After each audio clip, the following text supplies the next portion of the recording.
안녕하십니까. 4월 15일 수요일 아침입니다. 지난밤도 평안하셨죠?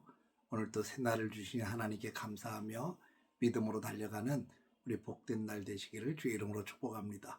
오늘은 마태복음 19장 16절에서 22절까지의 말씀을 통해서 무엇이 부족하리까? 라고 하는 주제로 함께 은혜를 나누도록 하겠습니다. 먼저 성경을 보겠습니다. 어떤 사람이 주께 와서 이르되 선생님이여 내가 무슨 선한 일을 하여야 영생을 얻으리이까? 예수께서 이르시되 어찌하여 선한 일을 내게 묻느냐? 선한 이는 오직 한 분이시니라. 네가 생명에 들어가려면 계명들을 지키라. 이르되 어느 계명이오니까? 예수께서 이르시되 살인하지 말라, 간음하지 말라, 도적질하지 말라, 거짓 증언하지 말라, 내 부모를 공경하라, 내 이웃을 내 자신과 같이 사랑하라 하신 것이니라. 그 청년이 이르되 이 모든 것을 내가 지키었사온데 아직도 무엇이 부족하니까? 예수께서 이르시되 네가 온전하고자 할진대 가서 내 소유를 팔아 가난한 자들에게 주라. 그리하면 하늘에서 보화가 내게 있으리라. 그리고 와서 나를 따르라 하시니 그 청년이 재물이 많음으로 이 말씀을 듣고 근심하며 가니라. 오늘 말씀은 우리가 너무나도 잘 알고 있는 부자 청년 이야기죠. 오늘 말씀을 통해서 세 가지의 은혜를 함께 나누려고 합니다. 첫째는 영생을 향한 열심은 있었지만 중심이 부족했던 청년이었습니다. 오늘 16절을 보면 한 청년이 예수님 앞에 나와서 묻습니다. 선생님이여 내가 무슨 선한 일을 하여야 영생을 얻으리이까? 이 청년은 참으로 귀한 열심을 가진 그런 사람이었습니다. 젊은 나이에 영생에 대해서 관심이 있다고 하는 건 너무너무 귀한 거죠. 그리고 예수님 앞에 찾아 나왔습니다. 20절을 보면 이 청년의 대답이 너무너무 귀합니다. 어렸을 때부터 계명을 다 지켰다고 말합니다. 겉으로 보면 이 청년은 전혀 부족함이 없어 보입니다. 신앙적으로도 도덕적으로도 삶의 태도도 매우 훌륭해 보여요. 그런데 예수님께서 이 청년에게 이렇게 말씀하십니다. 네가 아직도 한 가지 부족한 것이 있다. 사랑하는 성도 여러분, 이 신앙생활이 그래서 어렵습니다. 겉으로 드러나는 모습만 가지고는 평가되지 않기 때문입니다. 교회도 나오고 말씀도 열심히 듣고 봉사를 한다고 해서 우리의 신앙이 온전하다고 볼 수 없기 때문에 그렇습니다. 왜냐하면 하나님은 우리의 중심을 보시기 때문입니다. 겉은 열심인데 마음의 중심이 어디에 있느냐는 거예요. 마음의 중심이 하나님께 온전히 드려지지 않는다면 우리는 하나님께 인정받을 수가 없습니다. 이 아침에 우리 자신을 돌아볼 수 있기를 바랍니다. 나는 열심은 있지만 내 중심이 주님 앞에 드려지고 있는가? 나의 삶은 내 중심이 하나님 앞에 온전히 드려지고 있는가? 한번 돌아볼 수 있기를 바랍니다.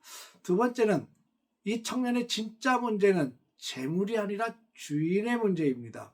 예수님은 청년에게 이렇게 말씀하십니다. 네가 온전하고자 할진대 가서 내 소유를 팔아 가난한 자들에게 주라.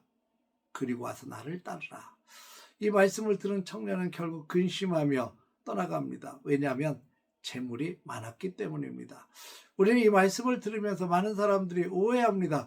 부자는 구원받기 어렵구나 이렇게 단순하게 생각하기 쉽습니다. 그러나 예수님의 의도는 재물이 많고 적음의 문제가 아닙니다. 문제는 재물이 아니라 그 재물이 그의 주인이 되어 있느냐의 문제입니다. 여러분, 재물이 많아도 주님이 주인으로 모시고 사는 사람은 아무런 문제가 없어요. 재물이 적어도 내가 가진 그 적은 재물이 나의 주인이 되어 있다면 똑같은 심각한 문제가 되는 거죠. 이 청년 같은 경우는 하나님을 사랑한다고 말했지만 실질적으로는 재물을 더 붙들고 있었습니다. 그래서 예수님을 따르지 못한 거죠. 사랑하는 성도 여러분, 우리에게도 이런 모습이 있을 수 있습니다. 어떤 사람에게는 돈이, 어떤 사람에게는 명예가, 어떤 사람에게는 자녀가, 어떤 사람에게는 자존심이 하나님보다 더 중요한 주인의 자리를 차지하고 있을 수 있습니다. 예수님은 지금도 우리에게 그래서 명령하시는 겁니다. 그것을 내려놓고 나를 따르라.